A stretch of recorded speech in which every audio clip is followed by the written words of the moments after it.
Em geral, o fenômeno ocorre quando o indivíduo sofre algum acidente, choque elétrico, ataque cardíaco, traumatismo craniano ou anestesia geral por cirurgia. Nesse momento, a pessoa se vê fora do seu corpo físico, enquanto este é socorrido ou atendido por médicos e enfermeiros. Ao recuperar-se, a pessoa acorda e relata minuciosamente todos os procedimentos e cuidados tidos com seu corpo, deixando surpresos parentes e principalmente médicos. Muitos dos casos registrados são de pessoas que estiveram clinicamente mortas, segundo atestados médicos. O ato de a consciência se ver projetada, observando o corpo físico, enquanto está fora dele, fenômeno conhecido como autobilocação, pode ocorrer independentemente da EQM. O fenômeno da EQM, frequentemente, provoca uma alteração extraordinária na vida da pessoa. Entretanto, a saída do corpo físico ocorre todas as noites durante o sono, porém a maioria das pessoas passa pelo fenômeno sem lucidez. Isso significa que, ao desenvolver a lucidez nas projeções, a própria pessoa pode desencadear essa renovação. Segundo Vieira, uma única experiência de projeção consciente com elevado percentual de lucidez desafia o raciocínio do indivíduo, gera o inevitável aumento da sua reflexão mental e faz com que o mesmo pare para pensar, observando, mais atentamente, os fatos da vida e a sua maneira de ver o mundo, causando profundas mudanças individuais de opinião e comportamento. Um dos pioneiros nas pesquisas de experiências da quase-morte, EQM, conferencista e divulgador deste gênero de experiência, o psiquiatra americano, Dr. Raymond Moody Jr., é bastante conhecido do público brasileiro através do seu livro Vida Depois da Vida, editado, também, em vídeo. Outros pesquisadores nesta área, que também merecem ser mencionados, Elizabeth Kubler-Ross e Melvin Morse. Este último realizou um trabalho mais voltado às experiências da quase-morte de crianças, cujos relatos não diferem muito dos relatos dos adultos. Um dos efeitos causados pela autobilocação, seja ela pela EQM ou provocada pela própria pessoa, é a perda do medo da morte. O medo da morte foi a mola propulsora de minha busca de conhecimento. Dentre todas as metas, a mais ardentemente buscada desde o início das experiências foi conseguir produzir o fenômeno da autobilocação. Depois de ter vivenciado várias projeções conscienciais lúcidas, ainda tive certa dificuldade de manter a concentração mental e o controle necessário para executar a ação extrafísica planejada durante a vigília física ordinária. Ela somente ocorreu no dia 19 de outubro de 1996. Autobilocação consciencial. Shangri-La, 19 de outubro de 1996, 5 horas e 55 minutos. Acordei às 3 horas e 20 minutos e fui para a base física. Fiz a mobilização básica de energias por aproximadamente 1h30. Procurava perceber a energia vibrando e expandindo-se, tanto no conjunto como em cada segmento do corpo separadamente.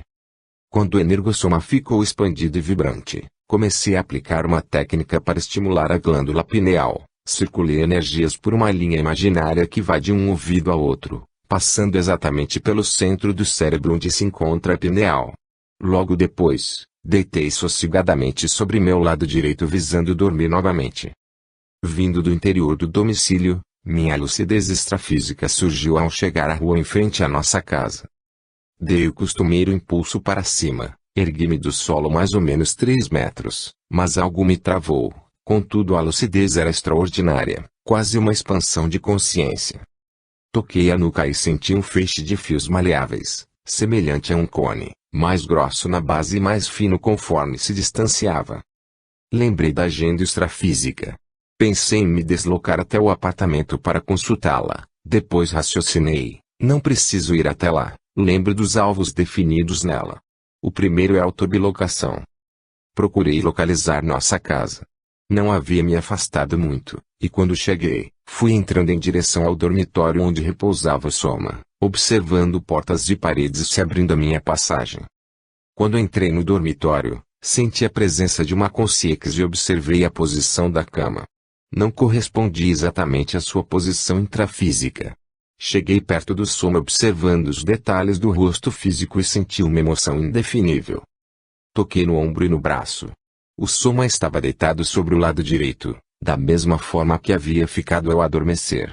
Passei para a mão na cabeça, sentindo grande afeto pelo corpo cujo rosto estava tão pálido, iluminado por um feixe de luz muito claro e brilhante e, por alguma razão, passava uma sensação muito grande de desamparo.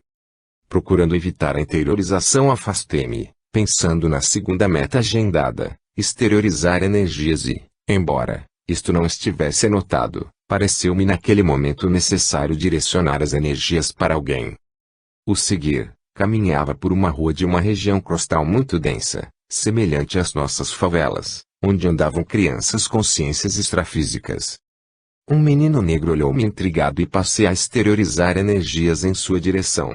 Percebi fluir das paramãos algo semelhante a neblina ou fumaça, expandindo-as em contornos suaves e com nuances em cores, onde predominava prateada, semelhante à purpurina. Conforme transferia energias, o sentimento de amor por aquela criança se intensificava. O garoto continuava me olhando e, conforme recebia as energias, foi mudando a expressão do rosto até abrir um sorriso. Na maneira bem característica de uma criança de 8 anos, saiu correndo e dando cambalhotas. Pensei, então, no terceiro alvo da agenda, produzir o estado vibracional extrafísico, e novamente estava na nossa rua, procurando um local mais reservado, pois havia intenso vai-vem de consciências extrafísicas e consciências projetadas. Em dado momento, senti dificuldade em caminhar. Assim, pensei em deslizar e o deslocamento se tornou muito mais fácil. Enquanto me deslocava, senti a pressão de um volume na base da nuca ou na parte superior da coluna. Por este motivo raciocinei, existe uma diferença entre sentir o corpo físico e o psicossoma, mas se for apenas isso, não será difícil acostumar-se quando a mudança for definitiva. Depois do sucesso conseguido com a exteriorização de energias, pensei que o estado vibracional deveria produzir um grande bem-estar. Quando comecei a circulação fechada de energias, cheguei a sentir algo indefinível, mas imediatamente percebi o retorno e, gradativamente, deu-se o acoplamento com intensa sensação de vibração por todo o soma. Acordei às 05h55 e imediatamente iniciei o registro da vivência. O fenômeno, tão obstinadamente buscado, finalmente havia acontecido, extinguindo completamente os resquícios de tanatofobia, porventura ainda remanescentes, em meu micro-universo consciencial. A autobilocação é um acontecimento tão impactante que provoca na pessoa uma profunda mudança de paradigma. A partir dela, não importa o que lhe digam, a pessoa tem a certeza íntima de ser muito mais que um corpo biológico. Capítulo 9. Onde buscamos nossa criatividade. Ao analisar o conjunto de relatos registrados no Diário de Experiências Projetivas, é possível formular hipóteses sobre as causas da busca de inspiração dos seres humanos em qualquer campo de atividade, mesmo de modo inconsciente. Possivelmente, boa parte da motivação para nossas criações se origina na dimensão extrafísica. Teria o homem inventado o avião inspirado na sensação de voo livre quando está fora do corpo, onde exercita de modo natural a volitação. O telefone poderia ter sido inventado por alguém que, sentindo-se preso pelo restringimento intrafísico, ressentia-se da falta da comunicação telepática. Ao criar o computador, o homem não teria pretendido substituir, ainda que de maneira rudimentar, o acesso mais fácil ao seu corpo mental, mental soma, sede da sua memória integral, onde estão os arquivos de todos os seus atos e acontecimentos ao longo de suas várias vidas. Criando tecnologia, estaria o ser humano tentando trazer para a vida física arremedos dos atributos de que desfruta, quando liberto do corpo físico. Para alguém descompromissado com a verdade e possuidor de grande criatividade para complementar os fatos com ficção, uma só projeção de consciência lúcida e rememorada seria suficiente para escrever vários livros. Chega-se facilmente à conclusão de que algumas realidades percebidas em outras dimensões, mesmo de modo semiconsciente, extrapolam as mais bizarras criações da dimensão física. Quem se projeta com alguma lucidez sabe perfeitamente do que estou falando. Houve ocasiões em que foram percebidos seres extrafísicos que nem a mais ousada imaginação descreveu, e, portanto, sem registro na memória cerebral. Animais absolutamente desconhecidos e também seres impossíveis de classificar, que, sem dúvida nenhuma, fazem parte do nosso universo. Animais muito semelhantes à lebre que conhecemos, porém com os olhos de uma coruja, ou gatos minúsculos com o focinho alongado parecidos ao nosso hipopótamo, somente para exemplo. Uma surpreendente experiência extrafísica acabou com todo o meu ceticismo a respeito da hipótese de existência de pequeninos seres da natureza, muito explorados em certos tipos de literatura. A falta de conhecimento mais amplo a respeito destas criaturas me impede de formular qualquer hipótese a elas relacionada. Em respeito à autenticidade, não poderia, no entanto, deixar de registrar a constatação da existência de estranhas criaturinhas. Estranhas criaturinhas. Porto Alegre, 20 de abril de 1998, 6h10. Como se estivesse em plena vigília física ordinária, percebi-me caminhando pela rua Venâncio Aires em direção ao pronto-socorro municipal da cidade de Porto Alegre, onde moro. Casualmente, olhei para dentro do jardim de determinada casa e vi uma casinha, tal qual as de brinquedo, e, em volta dela, havia pequeninos seres, um pouco menores que a mão de uma pessoa adulta. Essas criaturinhas pareceram agitadas e nervosas por alguma razão. Sem questionar o inusitado do fato, cheguei perto, estendi para a mão e uma mulher pequenina, perfeita em todos os detalhes, subiu nela. Ergui até bem perto do rosto e lhe perguntei se precisava de ajuda. Numa comunicação totalmente telepática, pois não foi articulada qualquer palavra, ela dispensou ajuda e nesse momento, ainda com aquela criaturinha sobre a mão, a estranheza da situação atingiu-me em cheio e só então fiquei lúcida, pois me percebi projetada.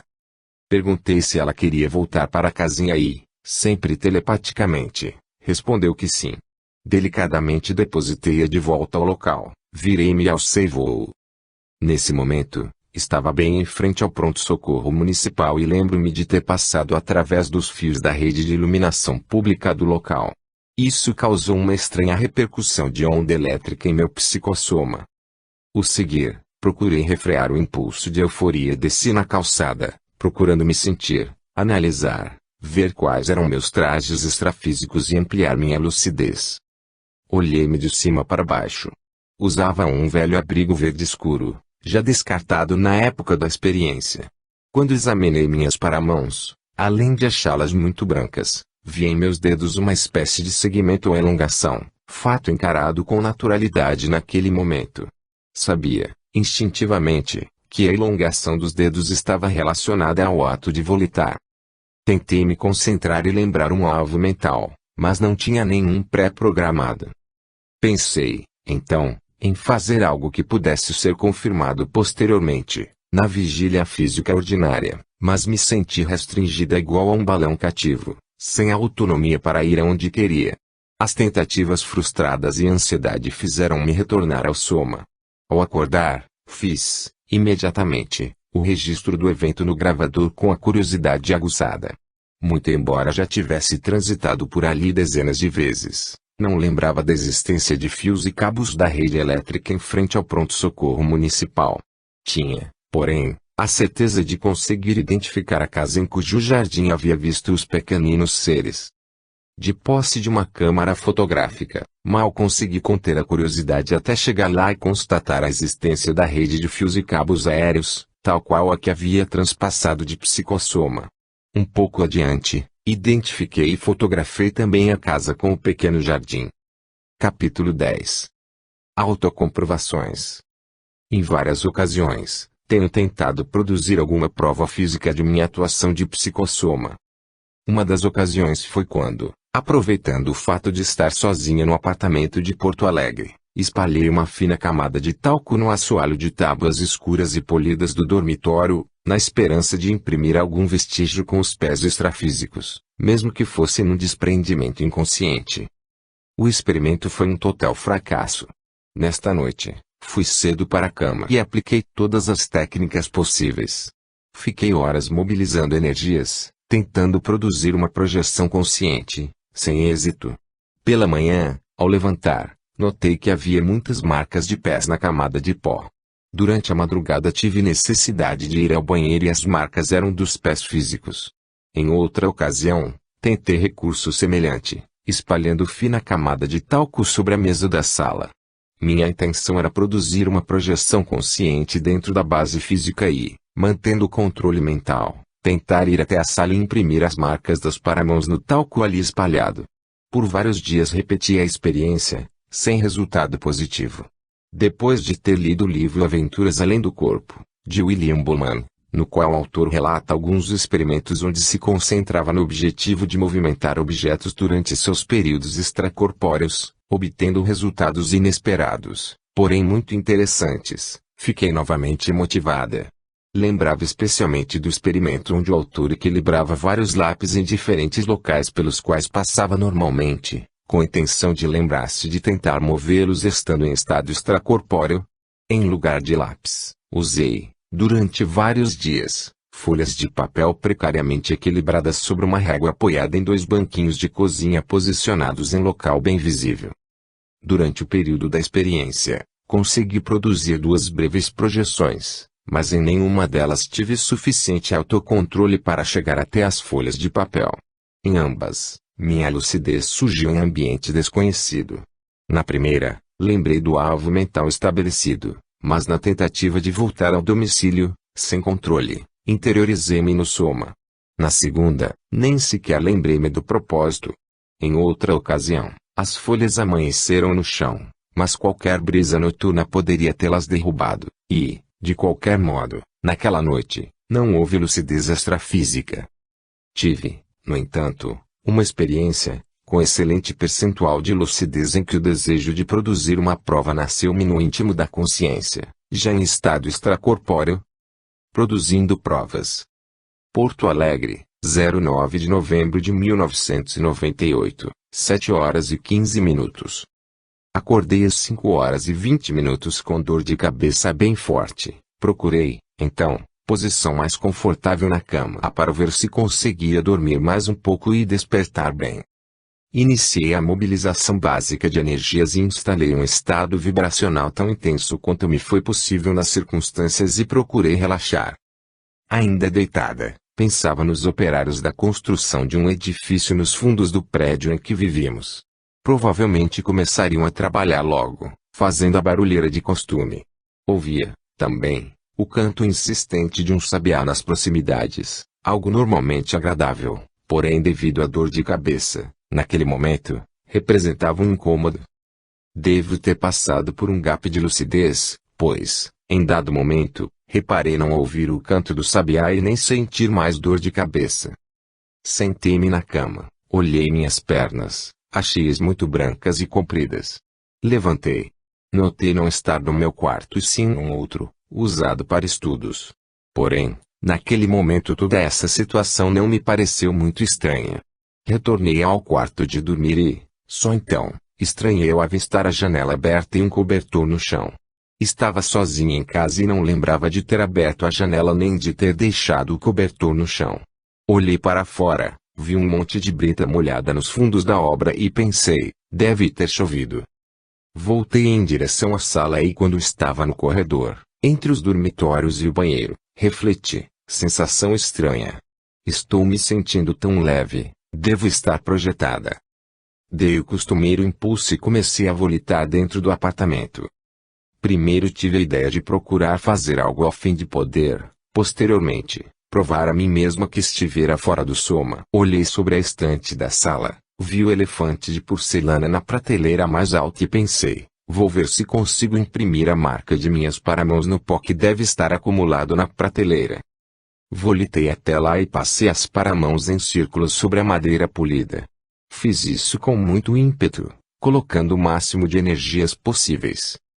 Preocupava-me com a possibilidade de um retorno abrupto devido à proximidade do soma, por isso, tratei de ir logo em busca do meu alvo mental pré-programado, verificar qual objeto meu marido havia colocado, a meu pedido, sobre a mesa de canto na casa da praia.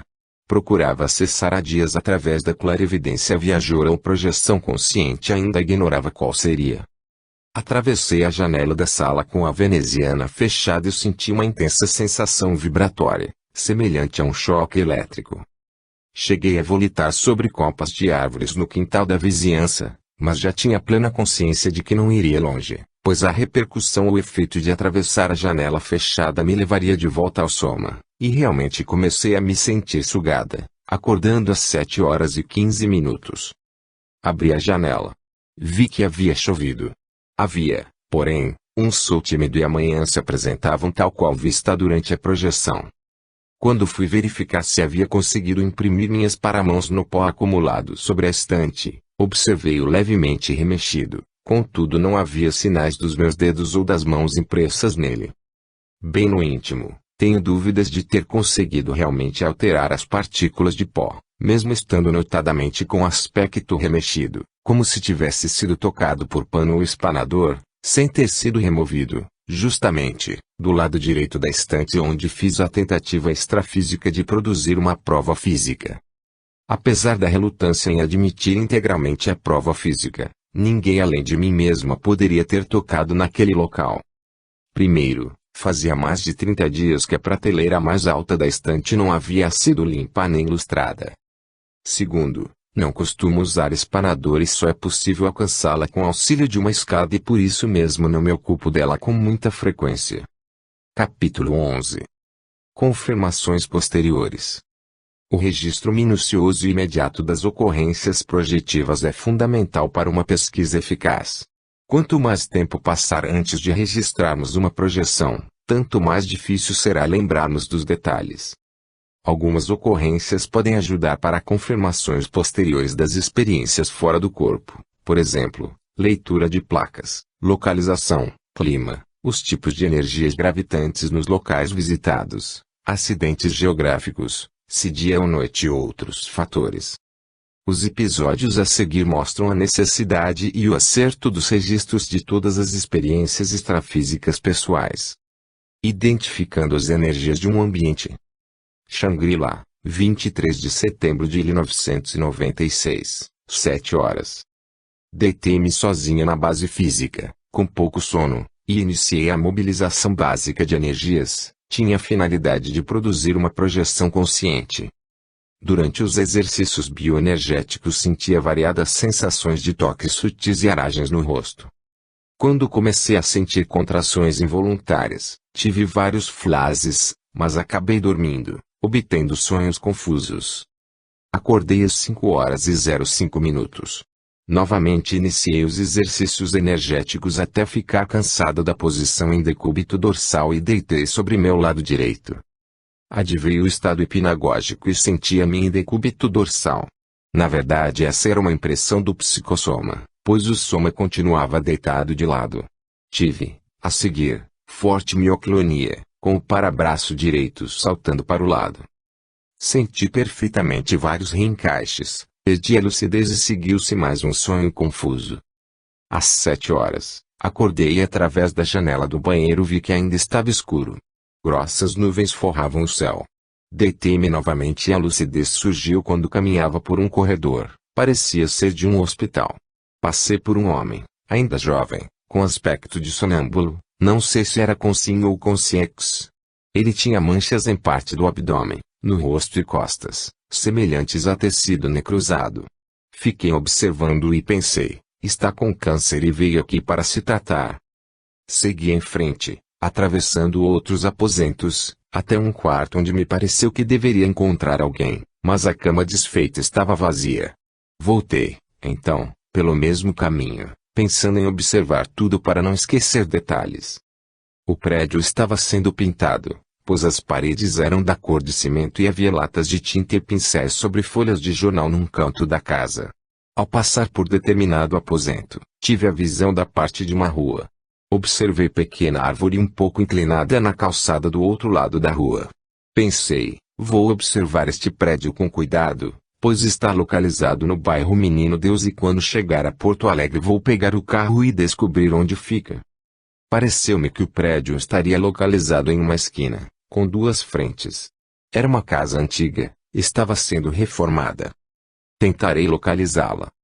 28 de setembro de 1996, sábado. Depois de uma semana de chuva contínua, finalmente consegui dar uma volta no bairro Menino Deus para procurar a casa onde estive projetada. Parecia ser muito fácil localizá-la, apesar de não a ter visto por fora. Mas não foi bem assim. Por ter imaginado a casa como um local de assistência devido à procura de consciências enfermas, tive a sensação de que seria uma espécie de clínica ou casa espírita. Não consegui localizar nenhum trecho de rua onde pudesse identificar o ângulo visto de dentro da casa. Também não sei explicar o porquê da certeza dela estar localizada no bairro Menino Deus. No dia 13 de novembro de 2001, recebi o convite de uma colega do IPIC para ver algumas casas, pois o imóvel onde na época eram desenvolvidas as atividades pedagógicas do IPIC estava se tornando muito pequeno. Minha colega havia pegado chaves de várias casas para alugar, juntamente com os endereços em algumas imobiliárias. Primeiro fomos ver uma no bairro Bonfim e, depois, rumamos para o Menino Deus. Sabia que a casa estava localizada na rua Botafogo, e somente isso. Minha colega estacionou seu carro, descemos e ela disse que teríamos que andar um pouco. Fomos caminhando e conversando distraidamente. Ao atravessar uma rua transversal à rua Botafogo, comecei a sentir intensos banhos de energia e uma sensação estranha de intensa atividade no plexo solar. Parei e olhei em volta, exclamando, conheço este lugar. Minhas energias estão reagindo intensamente. Estávamos em frente a uma antiga casa de esquina e a colega informou ser esta a casa a ser avaliada para locação. Conforme fomos entrando, as energias do energossoma reagiam cada vez mais intensamente às energias do ambiente. Tive certeza de se tratar do mesmo local onde havia estado projetada. Ao passar em frente à porta de entrada, reconheci o mesmo ângulo da rua e a árvore levemente inclinada situada do lado oposto da casa. Às vezes, a confirmação de algum evento não se dá de imediato como neste caso, passaram-se 5 anos. Havendo plena confirmação e reconhecimento do ambiente onde nunca tinha estado fisicamente antes. Hoje, na casa, funciona uma fundação que faz pacíficas e positivas campanhas dirigidas aos jovens sobre os perigos do uso de drogas ao volante. Permanecem muitos questionamentos referentes a esta projeção, por exemplo. Por que a casa me pareceu ser um hospital ou local de assistência? O que havia lá na época da projeção? Com quem fui encontrar lá? Poderia haver um campo de energias rígidas atraindo para o local, atividades sadias, tais como cursos pedagógicos do IPIC ou a fundação atualmente lá sediada. Com empenho, talvez ainda seja possível resgatar estas e outras informações que ficam em aberto, porém devidamente registradas. Falso despertar. Shangri-La, 22 de novembro de 1999, 6 horas e 20 minutos. Após permanecer acordada por alguns momentos, voltei a dormir e a seguir surgi no apartamento, em Porto Alegre, parada em frente ao espelho do roupeiro no quarto usado para estudo. Olhava-me e achava-me diferente. Estava com aparência muito mais jovem, magra e os cabelos eram mais compridos e claros. Vi o mostrador do videocassete piscando, fato que ocorre sempre que falta energia elétrica. Depois observei a superfície do roupeiro com aspecto de lambuzado de óleo. Nesse momento, surgiu a lucidez e me reconheci projetada. Tinha plena certeza de estar fora do corpo, mesmo antes de dar o costumeiro voo para volitar e confirmar a projeção. Procurei, então, acentuar a lucidez, examinando detalhadamente a mim e ao ambiente. Vi o quarto tal qual ele é nos seus mínimos detalhes. Todas as incongruências haviam desaparecido e ele estava tal qual se apresenta na dimensão física. Sabia estar lá na condição de projetada. Foi um momento de pique máximo de lucidez. Pensei em sair porque queria ver os arredores de cima do telhado. Dei, assim, o costumeiro impulso, sabendo poder atravessar a chapa de alvenaria e o telhado. Também estava ciente de poder parar em uma outra dimensão, embora não quisesse, pois a meta era ver o que pudesse a partir da dimensão intrafísica. Entretanto, senti dificuldade de deslocamento ficando entalada na parede de alvenaria presa em um tubo escuro, fazendo esforços para abrir os olhos sem conseguir. A agitação acabou por me trazer de volta ao soma. Por breve momento, percebi-me na cama. Pouco depois, num falso despertar, já estava em um outro local, sem lucidez, e contando para meu marido que havia conseguido me projetar, porém, com esforço feito para atravessar a chapa de cimento, tinha acordado. Com a diminuição da lucidez, Ocorreram mais alguns fatos confusos e só percebi a ocorrência do falso despertar ao acordar realmente. Mais tarde contei a experiência para Amy e ficamos conjecturando se teria faltado luz em nosso bairro. Há um grande hospital e o pronto-socorro municipal nas proximidades e, por isso, é raro faltar energia elétrica nas imediações. Foi difícil segurar a curiosidade até chegarmos a um apartamento em Porto Alegre, 2 dias mais tarde, e verificar o videocassete piscando realmente, conforme havia visto na condição de projetada. Por sorte, havia comentado o fato com outra pessoa que pôde testemunhar o acontecimento. Sondando aspectos intrafísicos dos ambientes. Shangri-La, 05 de março de 2002, 6h10. Retirei os travesseiros de onde me recostava e deitei de lado, pensando em dormir mais um pouco. Imediatamente me percebi observando o quintal da casa através da janela. Observava a dimensão física. A sensação de bem-estar e leveza me fez perceber a condição extracorpórea. Atravessei a veneziana fechada e, a seguir, a tela que cerca o terreno, indo parar no quintal do vizinho, onde há um pequeno pavilhão de festas. Por curiosidade, quis ver seu aspecto extrafísico e decidi entrar. Primeiramente, era tudo igual à dimensão física, mas, gradualmente, tudo começou a se modificar e logo o local parecia um galpão velho de colônia, com forno de barro em seu centro. Atravessei as paredes, saindo para o ar livre, volitando a uma altura aproximada de 5 metros do chão. Todo o ambiente e as casas dos arredores mantinham seu aspecto intrafísico estável. Aproveitava intensamente o período de lucidez, dilatando os canais sensoriais do psicossoma, sondando o ambiente intrafísico e sentindo o ar frio da madrugada passando através de mim. Olhei para o alto e avistei um céu lindo, de um azul profundo onde ainda se viam as estrelas brilhando.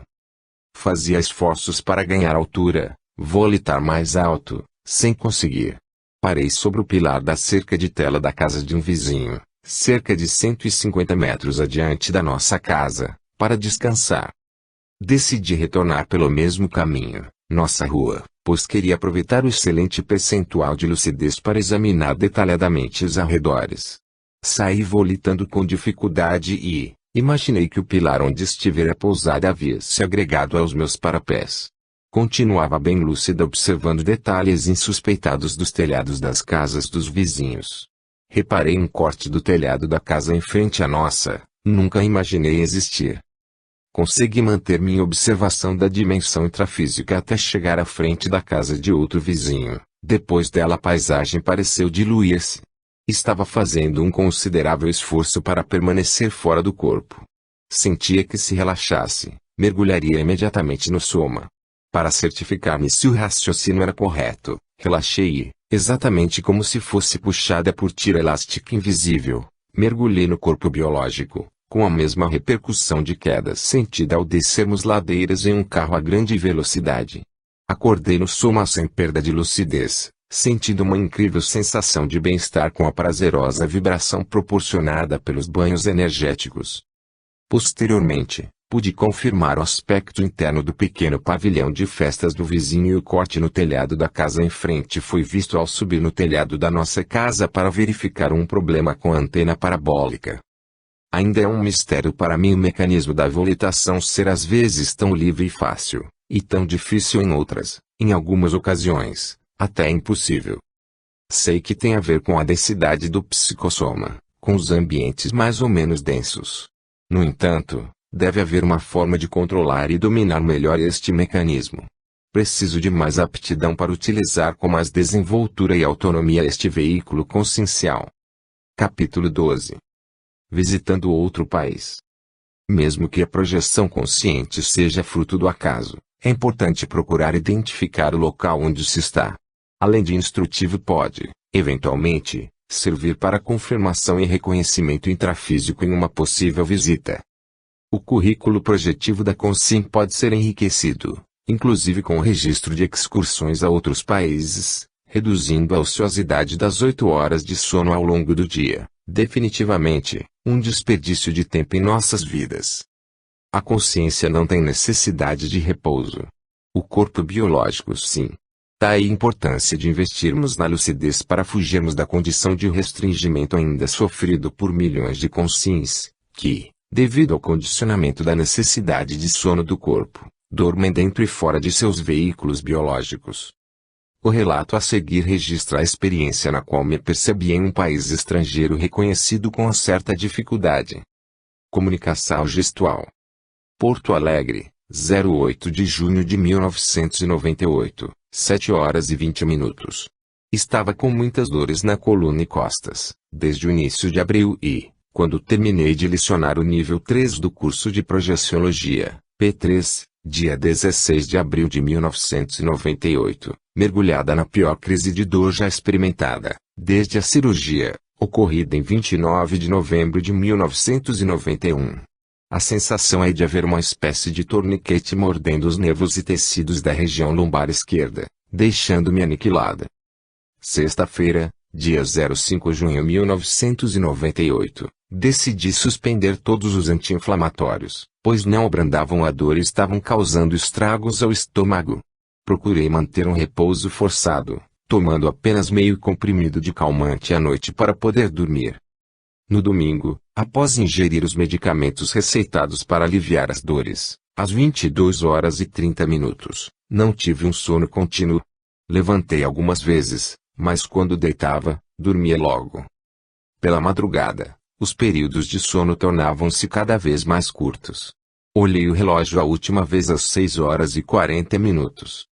A primeira imagem lembrada foi quando percebi estar sentada à mesa de um restaurante, observando um painel pintado na parede. Esforçava-me para identificar a figura de uma mulher de costas, envolta em véus, que parecia executar um passo de dança. Alguma coisa me fez fixar a atenção em seu sapato. Senti uma espécie de saudade ou nostalgia, pois lembrei de já ter tido igual àquele. Observava outros detalhes do painel. Havia pequeninas flores ou coloridas pétalas. No salão, havia mesas grandes cobertas com toalhas brancas e algumas pessoas sentadas à volta. Em dado momento, observei um grande bloco de gelo entrar flutuando pela janela, deslizar por momentos sobre o piso e, depois, se integrar à pintura do painel. Apesar do fato insólito, a lucidez foi aumentando gradativamente e fiquei curiosa para saber onde me encontrava. Olhei para fora, a paisagem me pareceu ser de uma zona portuária. Vi um ônibus, modelo antigo, pintado em 2 tons de cinza. Havia um muro e do outro lado avistavam-se trilhos de trem. Nesse momento, fiquei plenamente lúcido e sabia estar projetada em um país estrangeiro, porém não sabia qual era. Abordei uma mulher que estava sentada, falando algumas palavras em alemão. Ela, porém, respondeu em outro idioma o qual não compreendi, mas consegui entender que me encontrava na Turquia.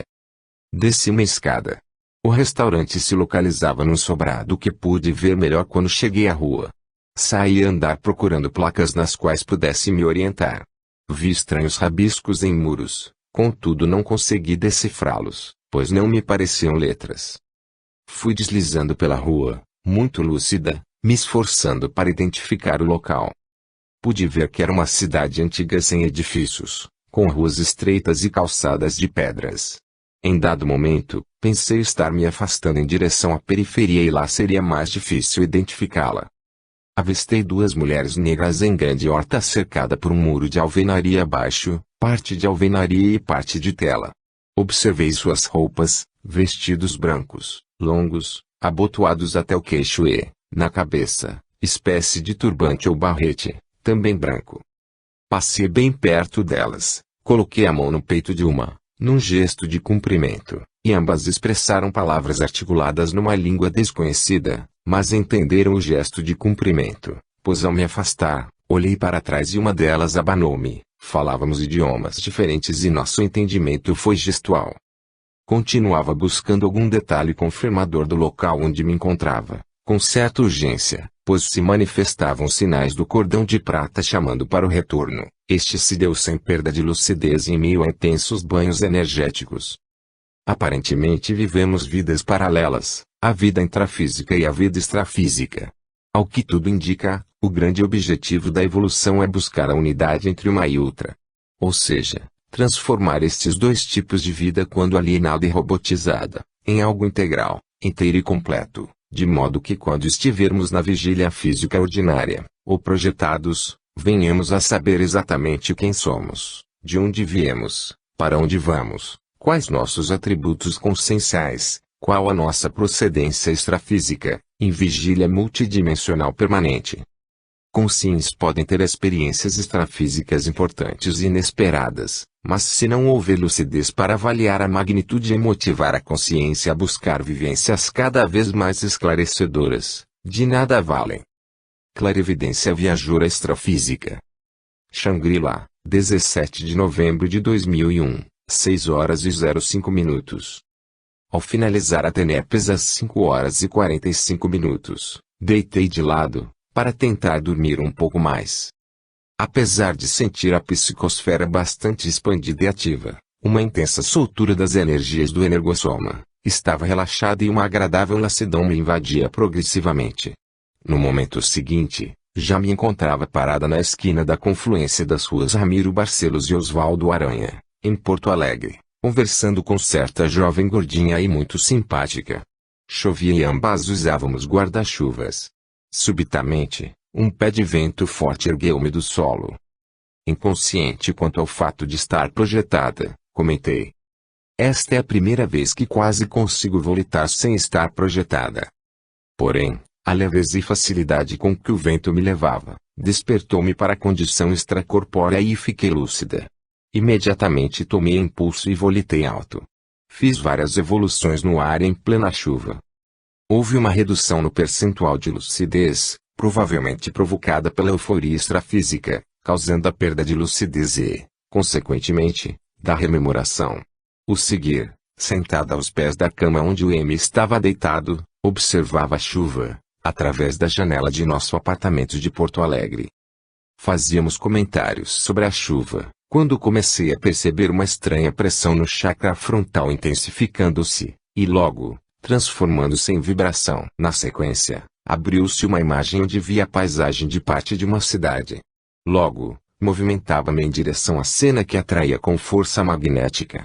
Ao contrário da chuva caindo em Porto Alegre, a paisagem mostrava um lugar onde o tempo era claro e ensolarado. Viam-se prédios e uma parte do mar muito azul.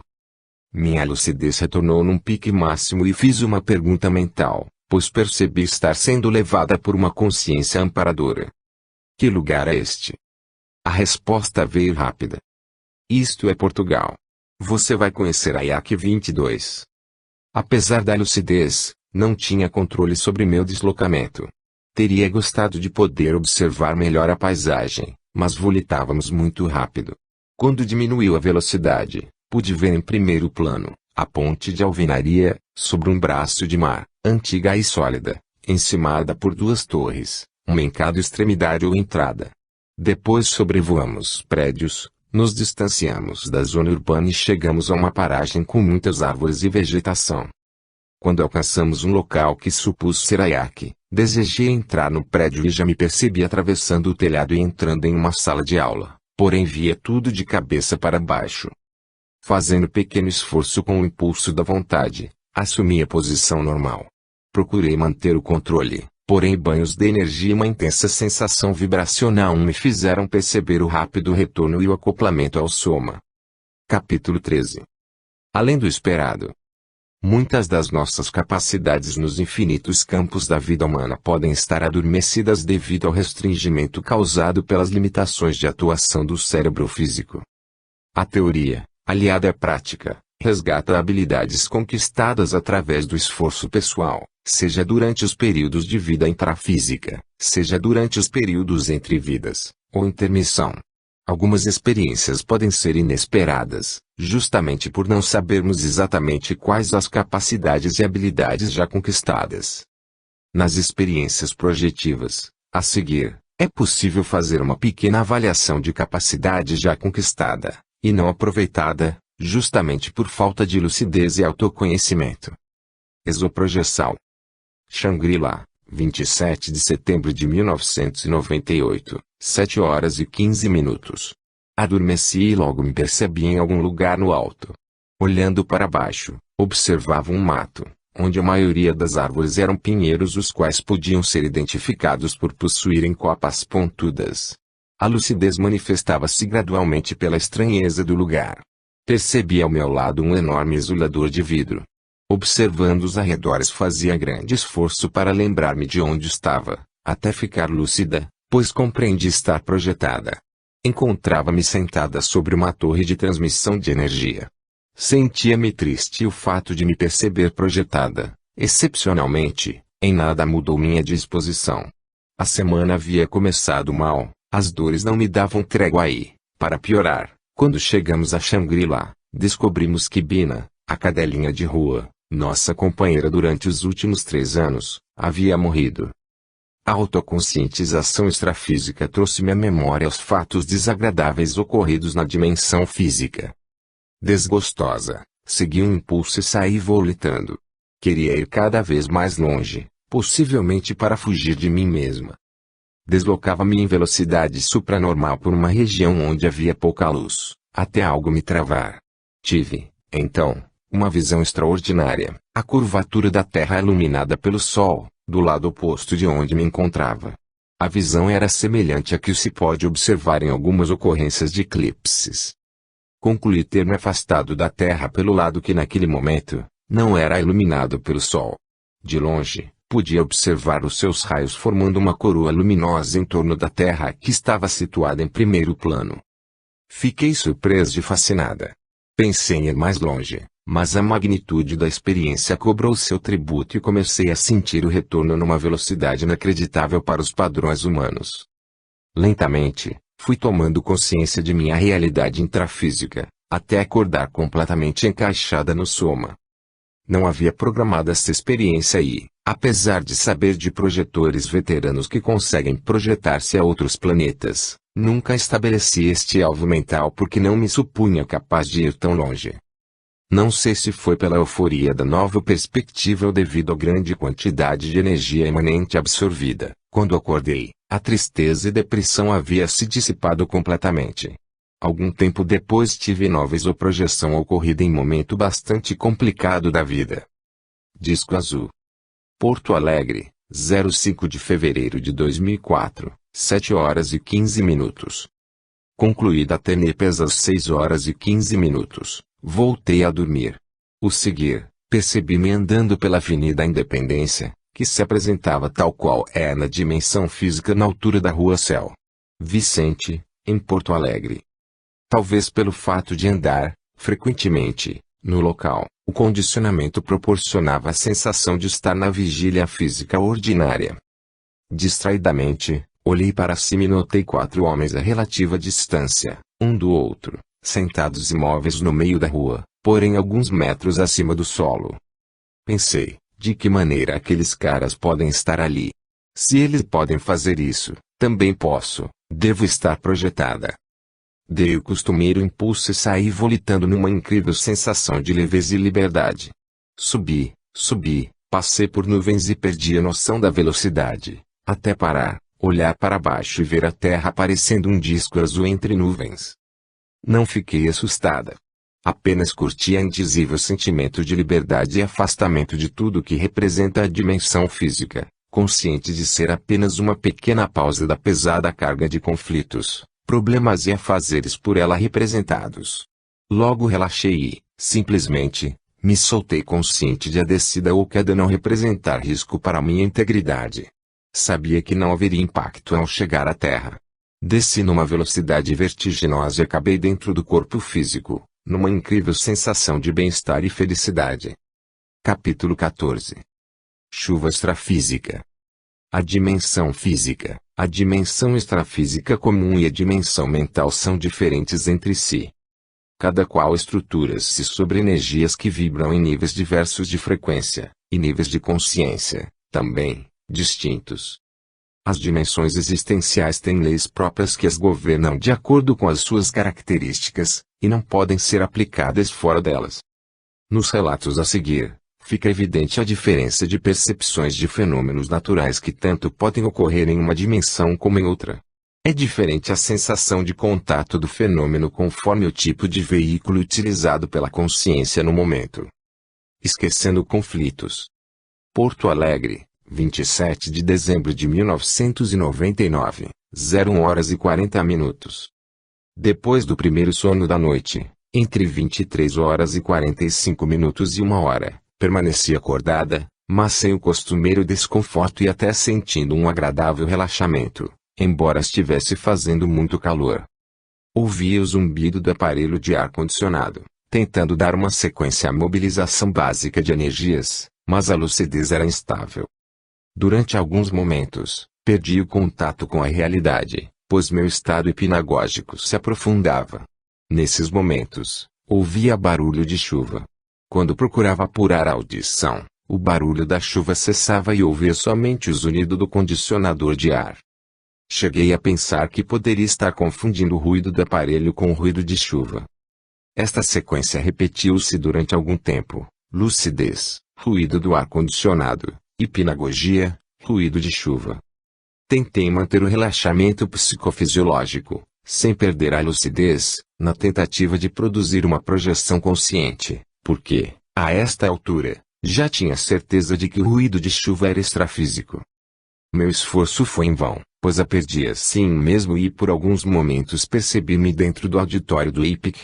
A sala apresentava-se diferente de como é atualmente. A disposição do quadro e das cadeiras estava arrumada como no período de 1995 a 1996. O mais estranho é que continuava a ouvir o ruído de chuva forte e, como se estivesse em dois lugares ao mesmo tempo, ou numa espécie de consciência dupla, sai volitando pela janela do quarto de estudo, na base física, observando os arredores completamente diferentes da realidade intrafísica. Neste ponto há uma lacuna na rememoração, pois subitamente me pareceu que houvera saído de dentro de uma casa, pois me encontrava de pé sobre um muro baixo e hesitava em voltar para dentro. Logo surgiu a lucidez e percebi-me projetada, sentindo os pingos de chuva caindo na paracabeça. Feliz, subi volitando cada vez mais alto, porém vendo toda a paisagem abaixo de mim. Sobrevoava os campos e em certo momento volitava sobre um pomar onde havia muitos pessegueiros carregados de frutos. Passava muito perto dos galhos das árvores, tão perto que colhi uma fruta, segurando-a para a mão, sabendo perfeitamente que estávamos na época de pêssegos. Vi, também, alguns limoeiros carregados de limões.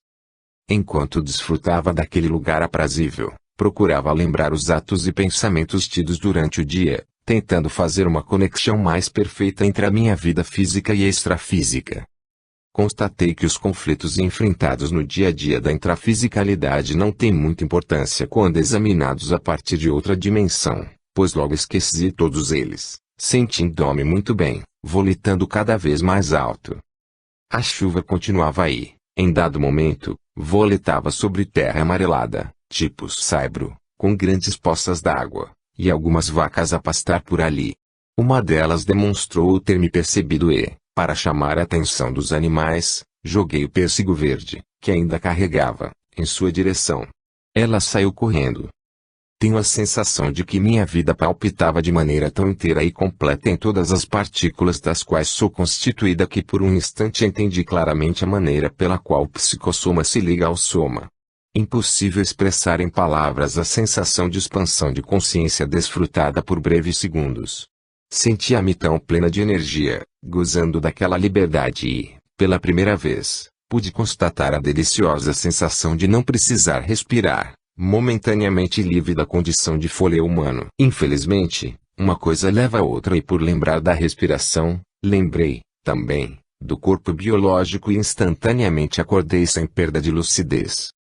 A experiência da chuva foi inédita para mim, pois comecei a ouvi-la ainda na vigília física ordinária, depois no período sem lucidez extrafísica, e, mais tarde, durante a volitação e com lucidez extracorpórea, até acordar e constatar não ter havido chuva intrafísica, muito embora tivesse manifestado o desejo de que chovesse durante o dia, pois estava muito quente e seco, 38,9 graus Celsius. Há uma perceptível diferença entre sentir chuva extrafísica, estando-se de psicossoma, e chuva física. Observando o Itaimbezinho. Canela, RS, Parque Hotel Alpes Verdes, 20 de julho de 1996, durante a realização do Equipe 1, horário indeterminado. Quando me deitei, estava completamente desperta e sem sono. A mente fervilhava com as ideias acessadas durante a realização do curso. Iniciei a mobilização básica de energias deitada em decúbito dorsal. Insisti muito na circulação fechada de energias, até o processo tornar-se autônomo. Em certos momentos, na exteriorização, parecia diluir ou desagregar-me em algo volátil indo junto com as ondas energéticas. Tive uma perda de lucidez momentânea e já me senti sobrevoando ou flutuando, não sei bem, mas estava em algum ponto, no alto de uma fenda, observando o que me parecia ser a entrada de uma caverna, parcialmente tapada por vegetação arbustiva. Não senti um corpo em mim, era apenas uma consciência. De alguma forma dei-me conta de estar projetada observando Itaimbezinho, extensa fenda geológica situada na região dos Aparados da Serra, no Rio Grande do Sul. Iniciou-se um retorno rápido, onde era possível perceber partículas passando rapidamente por mim. Logo senti estar passando através da chuva intrafísica, ou a chuva passava através de mim, caindo torrencialmente. Ao iniciar o processo de recoincidência ao soma, primeiro as mãos, depois os pés, tentava, inutilmente, reter as sensações da projeção e as experiências vividas, mas já estava completamente acoplada ao soma, sentindo intensos banhos energéticos. O relato desta vivência ficou um pouco prejudicado por estar com mais 3 colegas no mesmo aposento do hotel e não poder acender a luz para ver as horas e nem levantar para fazer o registro sob pena de perturbar todo o grupo. Dormi ouvindo o ruído da tempestade após a projeção e, certamente, perdi alguns detalhes. Na experiência de 27 de dezembro de 1999, a chuva era extrafísica, compatível com o veículo de manifestação, psicossoma, utilizado no momento, e, por isso, a sentia tal qual se sente a chuva física, durante a vigília física ordinária. Capítulo 15. Ajuda de amparadores extrafísicos. A interação com os amparadores extrafísicos representa o lado mais gratificante do desenvolvimento do parapsiquismo. No relacionamento, tanto na vigília física ordinária quanto durante as experiências lúcidas fora do corpo, não há espaço para misticismo ou preconceito. Vieira, 1999, enfatiza, com muita frequência, a atuação dos amparadores. A seguir algumas abordagens do seu tratado Projeciologia sobre este tema. Amparador extrafísico, consciex benfazeja, auxiliar da consciência intrafísica, nos períodos vividos fora do corpo humano e na vida humana durante a vigília física ordinária. Enquanto os corpos humanos repousam durante o sono natural, as consciências se projetam aos distritos extrafísicos ou ambientes conscienciais que lhes sejam afins. Na projeção dirigida pelo amparador A, o projetor vai a distritos extrafísicos tanto desagradáveis quanto avançados e que não lhe correspondem à posição de discernimento ou nível evolutivo. Saindo várias vezes do corpo humano com lucidez, a consciência acaba se encontrando com alguém que costuma ser, o mais das vezes, um amparador ou amparadora. Depois de vários encontros com amparadores diferentes, o projetor A, por mais rígido em seus princípios e cético em seus condicionamentos humanos, se convence de que eles não são fruto da consciência coletiva, nem muito menos figuras arquetípicas ou alucinações universais, mas personalidades tangíveis, inteligências reais e consciências independentes e atuantes. A existência e as atividades dos amparadores constituem aspectos dos mais interessantes e os mais esquecidos no campo experimental da projeciologia em razão dos preconceitos científicos e religiosos que ainda envolvem o assunto. Traço, igual a qualquer técnico em qualquer ramo do serviço humano, o grau de competência varia de amparador A para amparador A. Tá aí uma das razões da diversificação das formas com as quais eles se apresentam. Engana-se quem julgar que as saídas do corpo humano pareçam tours ou sejam simples excursões turísticas noturnas, à primeira vista sem nenhuma finalidade nobre. Onde surge um amparador extrafísico, há serviço edificante de fraternidade sendo executado. Fazer ciência com as consciências evoluídas é sempre muito mais relevante, produtivo e gratificante do que fazer religião com essas mesmas consciências. É uma questão de maturidade consciencial. As tarefas de assistência interconsciencial dos amparadores extrafísicos são disciplinadas, rígidas e permanentes, bem diferentes dos guias cegos extrafísicos. O projetor, consciencial experiente projetado, pode servir de amparador, para outro projetor consciencial novato projetado